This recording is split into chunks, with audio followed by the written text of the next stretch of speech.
The enemy king knelt. Not because he wanted to. Not because he respected the man standing above him. He knelt because the war was over, and there was nothing left to do but kneel. The great courtyard of Varros Keep stretched beneath a sky of crimson banners and pale autumn light, and every stone terrace overlooking the ceremonial grounds had been packed since before dawn. Nobles in furs and silver chains. Pack leaders with their warriors arranged behind them like walls of muscle and scar tissue. Merchants who had closed their shops for the first time in years. Citizens who had walked for days from the outer provinces, just to be able to say, later, that they had been there. Every corner of the kingdom had sent someone to witness this. For 20 years, Alpha King Kael Varros had fought wars that should have killed a lesser man a dozen times over.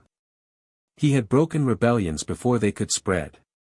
Crushed rival packs that thought a young king meant a weak one. Secured the trade roads that fed half the kingdom's villages through winter.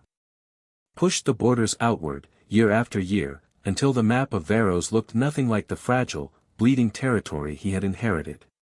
And now, at last, the final enemy had fallen. The kingdom was safe. The future was secure. The war, the long, grinding, decades-long war that had defined Kael's entire adult life, was finally, truly over. A roar rolled through the crowd, thousands of voices folding into one. Kael! Kael! Kael! The sound seemed to come up through the stones themselves. Warriors slammed gauntlet fists against their chest plates. Banners snapped overhead in the wind. Somewhere near the altar, priests lifted ceremonial staffs toward a sky that, for once, held no smoke. The enemy king remained on his knees. Defeated. Broken. Finished. Everything Kael had bled for stood in front of him, undeniable and complete. For one moment, only one, he let himself breathe. The weight of 20 years lifted, just slightly, from his shoulders. The scars. The sleepless nights before every campaign. The endless councils. The funerals he had attended for men whose names he had insisted on remembering. The sacrifices that had never, not once, felt optional. All of it had led here. He had won. The high priest stepped forward, his silver ceremonial robes catching the afternoon light, and raised both hands. Slowly, the roar of the crowd folded down into something quieter, not silence, but the held breath before a held breath. Today, the priest announced, his voice carrying clean across the courtyard, the kingdom of Varros enters a new age. Another wave of cheering broke and crested. The priest smiled, and turned, not toward Kael, but past him. Toward the future. Toward the air. Let Prince Rowan step forward. If the crowd had been loud before, it was something else now. Something warmer. The people loved their prince. At 16, Rowan Varros already carried himself like a king in waiting. Tall for his age. Dark-haired, like his mother. Quiet in a way that made people lean in to listen. He had his mother's eyes and his father's bearing, and for years the kingdom had whispered the same sentence about him, in markets and barracks and noble halls alike. The perfect heir. The crowd watched as Rowan rose from his seat near the platform's edge and began to cross toward his father, toward the future he had been groomed for since before he could walk, toward the moment every tutor, every instructor, every formal portrait of his life had been quietly building toward. The high priest extended a hand toward him. Stand beside your father. A simple instruction. A ceremonial gesture. Nothing that should have mattered. And yet Kael felt it before he understood it, the way a soldier feels a change in wind before he can name what's wrong. Maybe it was the half-second of hesitation in Rowan's stride. Maybe it was something in his eyes, some held-back quality Kael had seen before and never let himself look at directly. Or maybe, and this was the thought that would not leave him, not that day and not for a long time afterward, maybe some part of him had been waiting for this moment for years. Bracing for it without ever admitting that he was bracing. Rowan stopped. Just a few steps from his father. Close enough that the crowd could see them both. Far enough that the gap looked deliberate. The high priest's smile didn't waver, not yet. Your Highness. Rowan looked at his father. For several long seconds, neither of them spoke, and in that silence the noise of the celebration seemed to fall away into some distant room. The banners kept moving. The wind kept blowing. The world kept turning. Everything else seemed to stop. Then Rowan took a single step backward. Just one. Small. The kind of movement that, in any other context, no one would have noticed at all. It was the loudest thing that had happened all day. A murmur of confusion rippled outward through the terraces. The high priest's smile faltered. Prince Rowan. The young man never looked away from his father. Not once. His expression stayed calm, too calm. No anger in it. No tears. No fury building behind his eyes the way the crowd might have expected from a boy about to make a scene. And somehow, that calm was worse than any of it would have been. Stand beside your father, the priest said again, gentler this time, the way one might coax a nervous child. Silence. Then Rowan spoke. His voice didn't shake. It carried, clean and steady, all the way to the back terraces, to the nobles in their furs and the warriors in their armor and the merchants who had closed their shops to be here. He's my king. The words landed strangely. A murmur of confusion passed through the crowd. Of course Kael was his king. Everyone's king.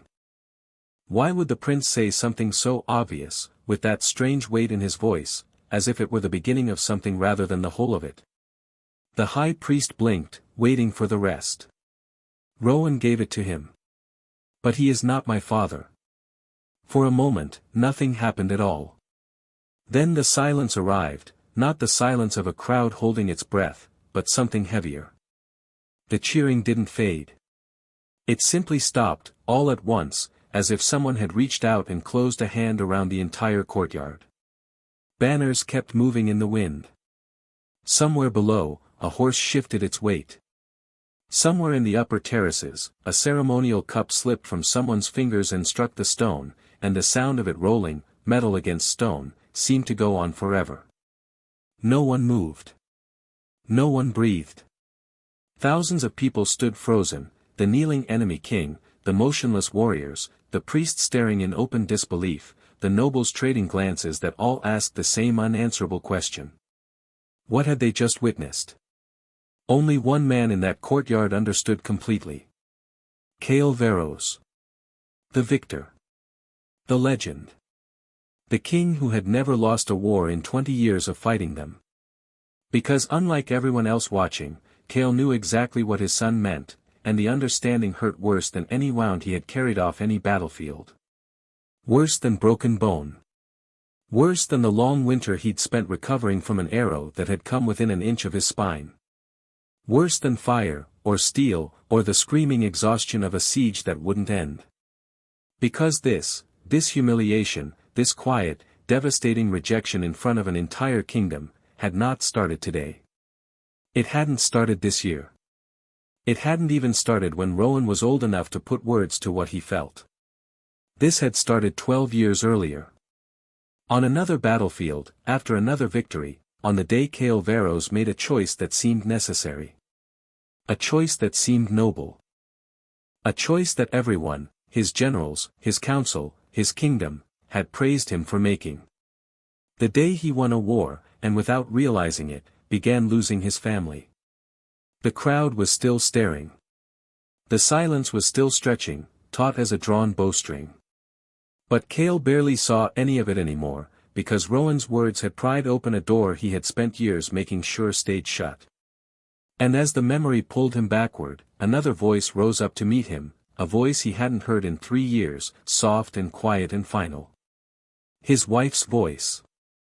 The last thing Evelyn had said to him before she walked out of his life. The same words. The same wound. The same truth, 12 years late. Standing before his entire kingdom, Kael understood something that terrified him more than any enemy ever had. His son had not created this moment. His son had inherited it. And the story of how that inheritance had been passed down, quietly, invisibly, one missed dinner and one broken promise at a time, had begun long before anyone in this courtyard could have guessed. Long before the victories. Long before the banners and the cheering and the kneeling kings. Long before the kingdom understood what it had actually cost to build. 12 years earlier. Long before the silence in the courtyard. Long before a prince stood in front of his kingdom and refused to call the Alpha King his father. There was another silence first. Smaller. Easier to miss. The kind of silence that doesn't break a family all at once, but instead, one missed moment at a time, so quietly that no one thinks to call it a wound until it's far too late to treat. At the time, nobody noticed it. Not the nobles. Not the warriors. Not the kingdom that had started, slowly, to believe its troubles were finally behind it. And certainly not Kael Varros, because Kael was busy saving everyone. Or at least, that was what he told himself, and what he told himself had a way of becoming the only truth he had time to hear. The kingdom of Varros had not always been strong. The histories that would later be written about Kael's reign loved to dwell on the victories, the expanded borders, the crushed rivals, the prosperous cities, the golden age that followed like a long exhale after decades of holding breath. But history rarely bothers to remember what came before greatness. It forgets the fear. The years when the treasury ran dry before the harvest came in, when a bad season could mean a province quietly switching allegiance, when survival itself felt like something the kingdom was only borrowing rather than owning. When Kael inherited the throne, Varros stood on the edge of collapse. Raiders crossed the eastern border almost monthly. Trade caravans vanished on the northern roads and were never found. Whole districts went hungry one winter and started asking, the next, whether the crown even deserved their loyalty. Every sunrise brought a new emergency. Every sunset brought 3 more. And every single one of those emergencies demanded a king. Kael answered all of them. Without hesitation. Without complaint. Without, and this would matter more than he understood for a very long time, without rest. Because that was who he was. A warrior first. A strategist second. And underneath both of those things, a son who had been raised by a father who taught him exactly one lesson above all the others, a ruler who hesitates loses everything. So Kael never hesitated. When raiders crossed the eastern border, he rode east. When rebellion stirred in the south, he rode south. When a neighboring Alpha tested the kingdom's defenses, hoping to find a young king soft enough to push past, Kael met him on the field, and won. Again. And again. And again. Each victory added another layer to the legend. Each campaign made his name carry a little further. Soldiers who had never met him told stories about him as if they had. Within a few years, Kael Varros had stopped being the name of a man and started being the name of an idea, a king who could solve anything, fix anything, save anyone. The kingdom loved him. The warriors worshipped him. The nobles built their strategies around the assumption that he would always, eventually, win. And that, in its own quiet way, was the beginning of the problem. Because while the entire kingdom saw everything Kael gave it, almost no one, including Kael, ever stopped to count what it was costing him to give it. The first sacrifices seemed small enough to be forgivable. One missed dinner. Then another. Then a third, which started to feel less like an exception and more like a pattern, though no one used that word yet. The second wave of sacrifices felt almost reasonable, a cancelled family trip here, a postponed visit there, each one accompanied by an apology that sounded, every time, completely sincere. The third wave felt unavoidable. A missed birthday.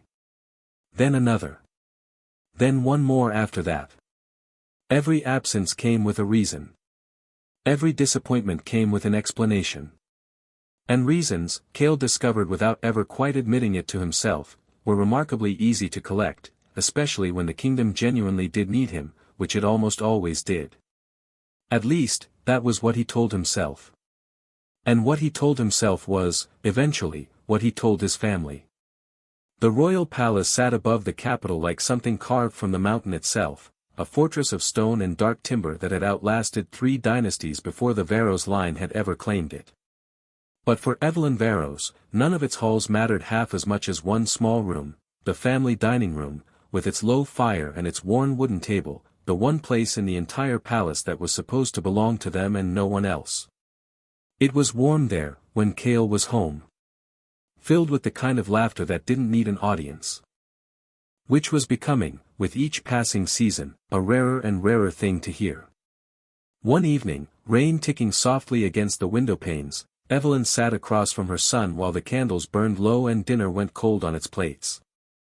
The chair at the head of the table sat empty. Again. Rowan stared at it. Not with anger, not yet. With the quiet, searching look that children wear when they're still trying to work out the shape of a disappointment they don't have a name for. "He's late again," Rowan said. Evelyn offered the smile she had offered 100 times before. Gentle. Practiced. "Your father is busy. He said he would be here. He meant to be. He always means to be." The boy didn't answer. And somehow, that silence struck Evelyn harder than any complaint could have, because she knew, with a certainty that felt almost physical, that he was right. Kael always meant to come home in time. He simply never did. To a child, the distinction between meaning to and actually doing barely existed at all. Still, she defended him. Because someone in that room had to. "He loves you," she said. Rowan kept his eyes on the empty chair. "He loves the kingdom too." "He does. More than us." The question hung in the air, heavy and dangerous, the kind of thing that once spoken can't be unspoken. For a long moment Evelyn didn't answer, not because she didn't want to, but because she genuinely wasn't sure she knew how. Finally she reached across the table and squeezed her son's hand. "No." It came out fast. A little too fast, the way an answer comes out when a person needs very badly for it to be true. "Then why is he never here?" Thunder rolled somewhere over the distant hills. Evelyn forced her smile to hold. "He's protecting us." Rowan looked down at his plate, and the conversation ended there. But the question didn't go anywhere. It simply waited, the way questions do, in children, curling up somewhere quiet and returning, again and again, every time the chair stayed empty. As Rowan grew, the moments piled up in places Kael never thought to look. At the village harvest festival, other boys rode home on their father's shoulders, laughing, while Rowan stood at the edge of the crowd and watched. At the winter celebration, families gathered around bonfires and fathers taught their sons the old pack rituals their own fathers had taught them, and Rowan watched that too, a little apart, a little too quiet for a boy his age. At the spring tournament, young warriors scanned the stands after every match, looking for the one face that mattered most. Rowan did the same. He never found it. No one blamed Kael for any of it. Not openly, and not even quietly, not really, because the king was protecting everyone, and there is something about a man who saves an entire kingdom that makes people remarkably willing to excuse what he fails to save at home. The years did what years do. The kingdom grew stronger. The borders held. The treasury filled back up for the first time in a generation. And Rowan grew too, quickly, steadily, almost entirely without his father noticing the pace of it. At 9, he learned swordsmanship, not from Kael, but from palace instructors. At 10, he began attending diplomatic ceremonies, not beside his father, but beside tutors who briefed him on protocol in hushed, careful voices. At 11, he joined his first hunting expeditions, not with Kael, but with the royal guard, men who treated him kindly and competently and like a job. Each of these, on its own, seemed like nothing. A single missed moment is a drop of water. Harmless. Forgettable. But enough drops fill an ocean. And somewhere in the slow accumulation of all those small absences, a wall began to rise between father and son, built not from any single decision, but from thousands of tiny ones, each so small that no one ever thought to call it building anything at all. Kael never saw it going up. Because every time he came home, Rowan smiled. Every time he returned from a campaign, Evelyn welcomed him at the door with warmth that felt, to him, exactly the same as it always had. Every time he apologized, and he always apologized, sincerely, every time, they forgave him. At least, they appeared to. What Kael did not understand, what it would take him years and a devastating amount of loss to finally learn, was that forgiveness and healing are not the same thing. A wound can be forgiven completely, and still never close. General Darius Holt noticed none of it. Or perhaps he noticed, and simply didn't see it as something worth noticing. To Darius, kingship had always been a simple equation. Duty first. Everything else, whatever it happened to be, came second. The old general had spent decades at Kael's side, through campaigns, through winters, through the slow rebuilding of a kingdom neither of them had ever expected to survive their youth. And every time Kael hesitated, even slightly, between the throne and his family, Darius was there to push him gently back toward the throne. The kingdom needs you. The people depend on you. The crown comes first. Kael rarely argued, because none of those statements were wrong. The kingdom did need him. The people did depend on him. The crown did carry a weight that could crush a lesser man. What neither of them understood, not Kael, and not Darius, not for years, was that something being true didn't mean it was the whole truth. The crown needed him. But so did a boy sitting at a dinner table, watching an empty chair. And families, unlike kingdoms, rarely announce when they're collapsing. There's no messenger riding through the night, no horn sounding from the watchtower. Families fall apart quietly, in rooms no one else is watching, until one day the damage is simply there, undeniable, and impossible to undo. That day arrived on Rowan's 12th birthday. The palace had been alive with preparation since dawn. Servants moved through the halls carrying trays and garlands. Musicians rehearsed in the courtyard below. Guests began arriving by mid-morning, filling the halls with the particular kind of noise that only happens when an entire household is determined to make one day perfect. Because this time, Kael had promised. No emergencies. No campaigns. No council meetings that ran late into the night. No excuses, dressed up as anything else. He would be there. Rowan stood on the palace balcony that morning, watching the workers below string banners between the courtyard pillars, and the excitement on his face was impossible to miss. Children forgive easily, especially when they still believe, against every previous disappointment, that this time might be different. When Kael found him there, Rowan turned, and his whole face lit up. "Father." Kael smiled, and meant it. "Happy birthday." Rowan hesitated, just for a moment, before asking the question he'd asked before, more times than either of them could count. But this time there was something different in his voice. Something fragile. Something that sounded, almost, like hope trying very hard not to be afraid of itself. "Will you be there this time?" Kael knelt down in front of him, placed a hand on his son's shoulder, and answered without a flicker of hesitation. Yes. He meant it completely. There was no part of him, in that moment, that doubted it. Nothing would stop him. Not this time. Not today. Rowan smiled, a real smile, the kind Kael hadn't seen on his son's face in longer than he wanted to admit. And for the first time in years, the distance between them felt smaller. The wall felt, for just a moment, like something that could still come down. Then a horn sounded across the palace. Once. Twice. 3 times. The signal echoed off the stone walls, urgent, sharp, unmistakably wrong. Kael's expression changed before he even turned around.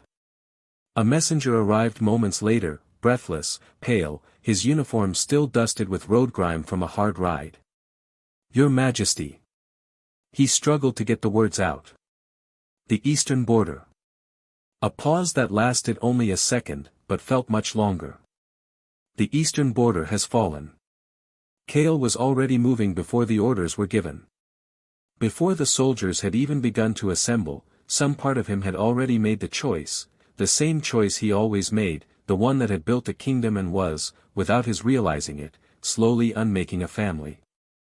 Because promises were one thing. But the kingdom always came first. As Kael turned toward the door, the celebration continued in the courtyard below, the music and laughter carrying on, oblivious. No one there understood yet that something far more important than a birthday was being lost in that moment, something that neither father nor son would ever fully get back. And years later, when an entire kingdom would stand frozen in stunned silence on a ceremonial platform, this would be the moment Kael remembered first. The first crack. The one that started everything else. The Eastern War lasted 7 months. By the time Alpha King Kael Varros rode back through the gates of the capital, winter had already claimed the mountains. Snow sat heavy on the rooftops. Ice rimmed the riverbanks in pale, jagged sheets. And the kingdom, as it always did, prepared to celebrate. Another victory. Another threat ended. Another chapter added to the growing legend of a king who simply did not lose. The people greeted him like they always did, bells ringing across the city, children running alongside his horse waving banners they'd clearly made themselves, merchants closing their shops just to watch him pass. Everywhere Kael looked, he saw gratitude. Admiration. The kind of open, uncomplicated love that a man could almost mistake for everything he needed. Everything except the one thing waiting for him inside the palace. The one thing he had promised, with absolute certainty, that nothing would stop him from giving. As Kael crossed the courtyard, he passed workers quietly taking down decorations that had clearly been up for a while, banners gone soft and faded, ribbons dusted with snow, a birthday garland sagging weakly from a wooden post in the wind. He slowed, just for a moment. Long enough for something cold and uncomfortable to brush against him. Then it passed. Because there were reports waiting. Council meetings. Border repairs to organize, supply lines to rebuild, 100 small fires that needed a king's hand to put out. The kingdom needed him. The kingdom always needed him. Inside, Rowan greeted his father exactly as a prince should, politely, respectfully, with a small formal bow and a smile that looked, on the surface, completely genuine. And because the boy said all the right things in all the right ways, Kael let himself believe that everything was fine. That became the pattern. The dangerous one. Every time Kael left, he told himself he would do better next time. Every time he came home, he believed, truly believed, that there was still time to make good on it. And every time, without either of them quite noticing it happening, the distance between them grew by another small, invisible degree. Not suddenly. Quietly. The way cracks spread through old stone, invisible for years, until the day the whole wall comes down at once, and everyone acts surprised that it happened so fast. When Rowan turned 13, the kingdom held its annual youth tournament, a tradition stretching back generations, where the sons of nobles and pack leaders competed for the kind of recognition that could shape the rest of their lives.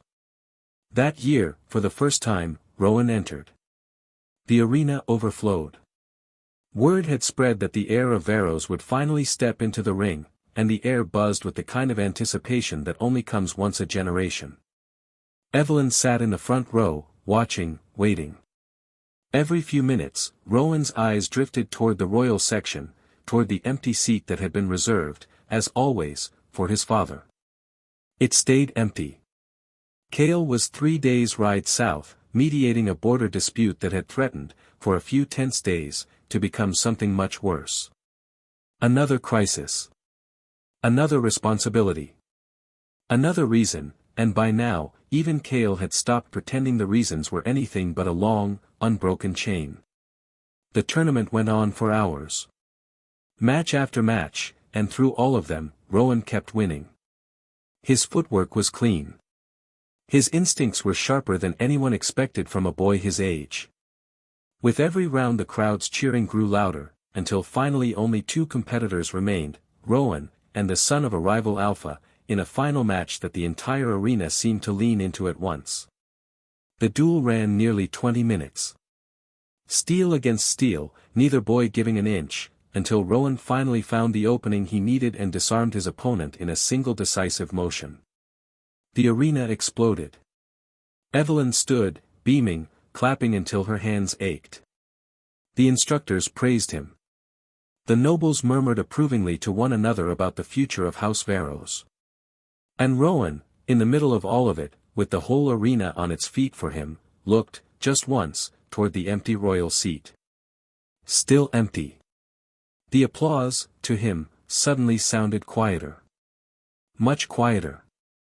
That night, he placed his championship medal in a drawer, closed it, and never mentioned the tournament again. Kael never knew it had happened at all. Months later came the hunting accident, the kind of moment that, in another life, might have changed everything. Kael never even heard about it. The royal hunting party had traveled north that autumn, into forests turning gold and copper under a cold, clear sky. The trip was meant to be educational, a future alpha learning patience, tracking, the discipline of the wild. Rowan rode with experienced trackers, men the crown trusted completely. Instead, it nearly became a funeral. A wounded mountain bear burst from the tree line without warning. One moment the forest was calm, the next, it was chaos, horses screaming, men shouting, the animal already closing the distance before anyone could react. Rowan barely got clear in time. The bear's claws caught his shoulder and drove him hard into a fallen tree, and for several endless seconds, no one in that clearing knew whether the Prince of Varros was about to die in the snow. The hunters killed the animal before it could finish what it started. But the wound turned bad within a day. The fever lasted nearly a week. Evelyn never left his bedside. Not for an hour. She sat with him through every night, prayed through every morning, and watched for any sign at all, that her son was going to be all right. Eventually, he was. The kingdom never heard about how close it had come. Life simply moved forward, the way it does, and Kael, 3 provinces away, dealing with the latest in an endless string of crises, never learned how nearly he had lost his son to a forest he'd never even visited. Another reason. Always another reason. Somewhere in those years, something else began to change, something far quieter than a tournament or a hunting accident, and far more dangerous than either. It started small. A question about sword technique. A request for advice on how to handle a difficult lesson. A story about courage, told by a fire on a cold night. Nothing that seemed unusual, on its own. But when Rowan needed guidance, he sought General Darius Holt. When he wanted someone to listen, really listen, he sought Darius. When life became difficult in the particular, formless way that adolescence is difficult, it was Darius's door he knocked on. Not because the old general ever tried to take anything from Kael. He never did. If anything, Darius respected his king too much to ever consciously step into a role that wasn't his. The truth was far simpler than that, and far harder to forgive. Darius was there. Kael wasn't. Children rarely choose the people who raise them. Life chooses for them. Absence creates room, and something always grows into it. Neither Darius nor Rowan understood, at first, what was quietly happening between them. But Evelyn did. She watched it happen in real time, watched her son build, piece by piece, the kind of relationship that should have belonged to his father. And for the first time in her marriage, she began keeping something from Kael. Not from Rowan. From Kael. The letters started not long after Rowan's 14th birthday. At first, Evelyn wrote them only when she was angry, short, sharp entries scratched out late at night and immediately regretted. Then she wrote when she was hurt. Then when she was afraid. And eventually, somewhere along the way, she found herself writing simply because she was alone, and the page was the only thing in the palace that didn't need her to be strong. The letters filled journals. Then boxes. Year after year, in handwriting that grew steadier even as the words inside it grew heavier. One began, "My love, Rowan won another tournament today. He looked for you in the crowd." Another, "Our son almost died this autumn. I don't know if you understand how frightened I was, or if you ever will. Another, shorter, Darius taught him how to shave today. And another, shorter still, he stopped asking when you're coming home. That last one ended there. Mid-thought, as though Evelyn hadn't been able to bring herself to finish it. The letters kept coming. Stack after stack, year after year, words she couldn't bring herself to say out loud, locked away in a box Kael would not open for a very long time. Something else changed too, in those quiet years. Something Evelyn noticed long before anyone else did, and something that frightened her more than anger ever could have. Rowan stopped asking questions. No more, when is father coming home? No more, will he make it this time? No more, do you think he'll be there? The questions simply stopped, not with a fight, not with tears, just a slow fading, the way a sound fades when you stop listening for it. And somehow, that silence frightened Evelyn far more than disappointment ever had. Because disappointment, however painful, still carries hope inside it. Resignation doesn't carry anything at all. One evening she found Rowan sitting alone on the palace wall, looking out over the city as the sunset turned the rooftops gold. The kingdom below looked exactly the way Kael had spent his whole life trying to make it look: peaceful, prosperous, safe. Evelyn sat beside him. For a while, neither of them said anything. Then, softly, "You haven't asked about your father in weeks." Rowan kept his eyes on the city. "I know he's busy." The answer came too smoothly. Rehearsed. Final, in a way that made Evelyn's chest tighten. "He loves you," she said. "I know." His voice was calm. Too calm. And then he added, almost gently, as if he were the one comforting her. "That doesn't mean he'll be here." The words cut deeper than anger ever could have, because anger, at least, is still a kind of fight. What Evelyn heard in her son's voice that evening wasn't anger. It was surrender. The years that followed were, by every measure that mattered to a kingdom, good ones. The treasury grew. The borders held. Trade flourished along roads that had once been too dangerous to travel. Kael's name, spoken anywhere from the capital to the farthest border village, meant safety. And at home, the pressure that had been quietly building for over a decade finally became something Evelyn could no longer carry alone. The confrontation, when it finally came, didn't happen during an argument. It didn't happen during a crisis, or a celebration, or any of the moments that people imagine when they think about marriages ending. The important ones rarely do. They happen in the quiet ones, the evenings that look, from the outside, like nothing at all. The palace gardens were nearly empty that evening. Leaves drifted across the stone paths, and the fountain murmured softly in the fading light. Kael had returned from a diplomatic mission only hours earlier, and for once, for one rare, precious evening, there were no emergencies waiting. No reports. No counsel. Just the two of them, sitting together beneath a maple tree as the light slowly failed. For several minutes, Evelyn said nothing at all. And that, in itself, was unusual. Normally she was the one who filled silences, who carried conversations the way she carried everything else. Tonight, she simply watched the leaves fall. Finally, she spoke. "Can I ask you something?" Kael smiled, relaxed, with no idea what was coming. "Anything." Evelyn kept her eyes on the fountain. "Not on him. If one day you had to choose," she said, "between the kingdom, and your son." She paused. Long enough that the air between them seemed to shift, to thicken with something neither of them had named yet. "What would you choose?" It should have been an absurd question. The kind of hypothetical that couples ask each other late at night, half joking, both of them certain that reality would never actually demand an answer. Kael answered immediately. Too quickly.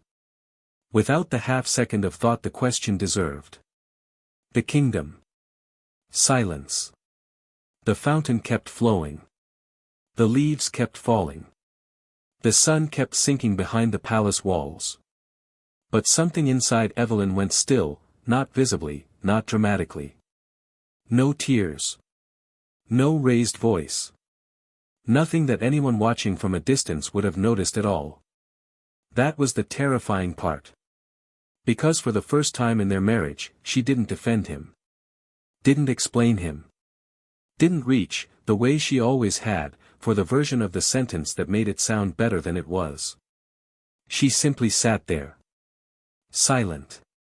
And as that silence stretched longer than any silence ever had between them, Kael felt something he hadn't felt in years, not on any battlefield, not facing down any enemy. Fear. Real fear. The fear of a man who has just heard himself say something true, out loud, that he had spent years making sure he never had to say. Evelyn stood. Slowly. Quietly, the way someone stands when they're carrying something heavy and invisible, something that's just started, very slightly, to crack. She looked at him. And for the first time in years, Kael couldn't read her expression at all. Then she walked away. Without another word. Without another question. And neither of them, not that night, not for months afterward, understood how much had just changed, or how little time was left before the consequences came due. The rebellion began 3 months later. Not with an army. Not with a declaration. With a letter. It arrived before sunrise, carried by a messenger whose horse collapsed in the courtyard before it even reached the stables. Kael would remember that man's face for the rest of his life, pale, hollow-eyed, dust ground into every fold of his cloak, blood crusted along one sleeve from a wound he hadn't stopped to tend. He had ridden through the night. Maybe longer. The council chamber went silent the moment he knelt. Your Majesty. His voice was a rasp. The Western Territories have risen. For a moment, no one in the room moved. Then General Darius Holt was already at the map table, his expression hardening into the look Kael had seen 100 times before, the look of a man doing arithmetic he already knew the answer to. How many? The messenger swallowed. 7 provinces. The room exploded. Nobles rose from their seats, shouting over one another, questions, accusations, predictions, fear, all of it crashing together at once. 7 provinces. Not villages. Not towns. Entire regions of the kingdom, rising together, in numbers no one had seen in 20 years. Kael stood at the head of the table, perfectly still, while the noise broke around him like a wave around a stone. And in the half-second it took him to understand the scale of what he was looking at, the choice was already made. It had always been made. He had just never had to say it out loud before. Duty first. Everything else, especially family, second. He never consciously chose those words. He never needed to. His actions had been choosing them for years. By sunset, the palace courtyard had become a staging ground. War horses. Supply wagons. Scouts riding out in every direction. Black wolf banners snapping hard in the wind, the same banners that had flown over a dozen campaigns before this one. Another war. Another departure. Another promise about to be tested against the only thing that had ever actually beaten Kael Varros, time, and the people waiting for him at home. Evelyn stood at the top of the palace steps as he prepared to leave, wrapped in a dark cloak against the cold, her hands folded calmly in front of her. Too calmly. It frightened him, though he wouldn't have admitted that to anyone, not even to himself. Ever since that evening in the garden, something in her had gone quiet. Not cold, exactly. Just, quiet, in a way that didn't match the woman he had married. She still smiled. Still fulfilled every duty the crown required of her, every ceremony, every public appearance. But something underneath all of it had gone still, the way a lake goes still right before ice forms. Kael had told himself it would pass. Everything passed, eventually. Didn't it? When he climbed the steps to say goodbye, she offered him a small smile, polite, gentle, and somehow distant, the kind of smile strangers give each other when there's nothing left to say. You don't have to come down here, he said. The wind's freezing. I wanted to see you before you left.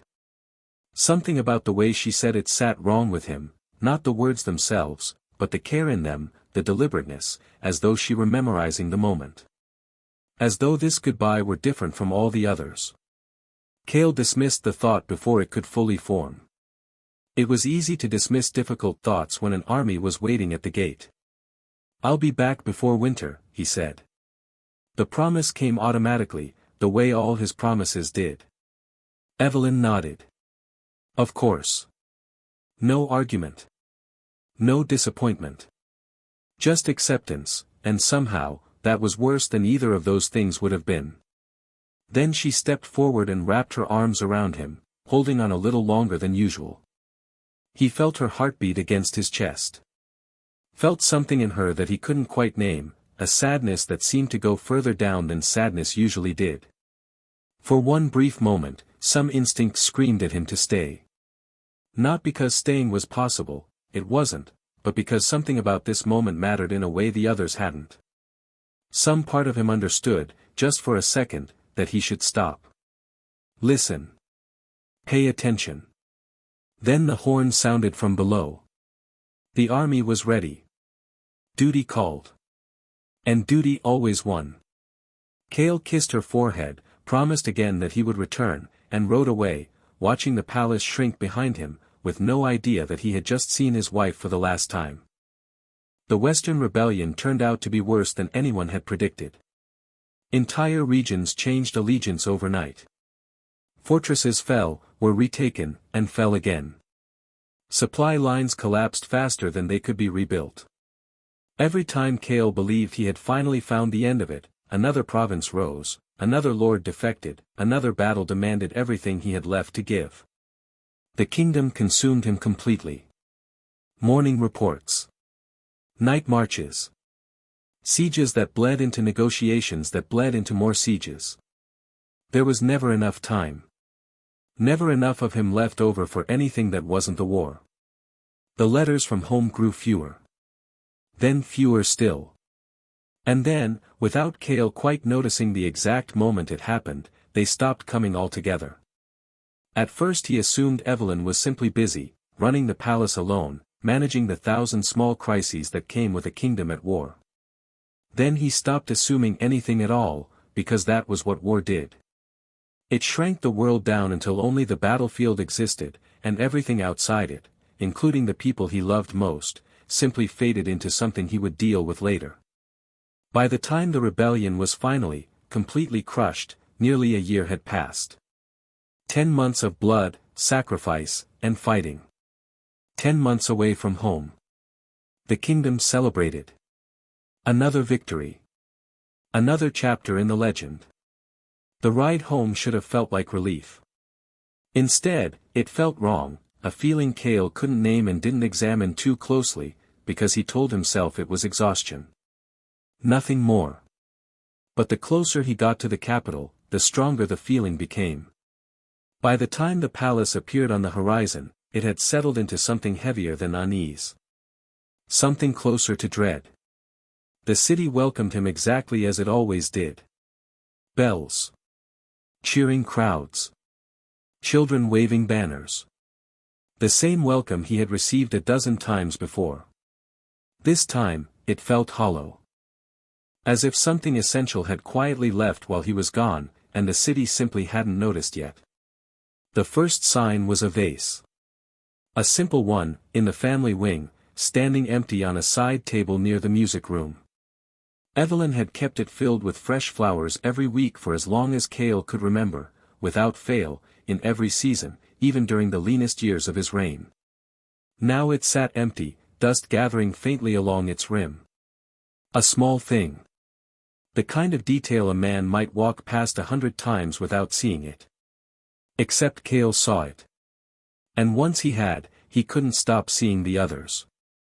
The music room, silent for the first time in years. The family sitting room, cold, the fire long since gone out, cushions undisturbed in a way that meant no one had sat there in a very long time. The palace felt different.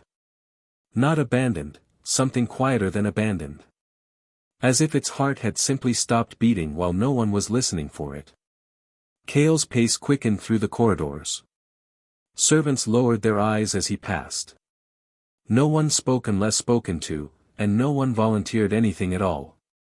And the fear that had first found him in the garden months ago came back now, stronger and sharper than before, a fear no battlefield had ever managed to give him. He reached Evelyn's chambers. The door stood partly open. Evelyn. No answer. He stepped inside, and understood immediately, before he had even finished looking around the room. The space was spotless. Orderly. Not disturbed, emptied. The wardrobe stood open, most of the clothing gone. The shelves had been cleared.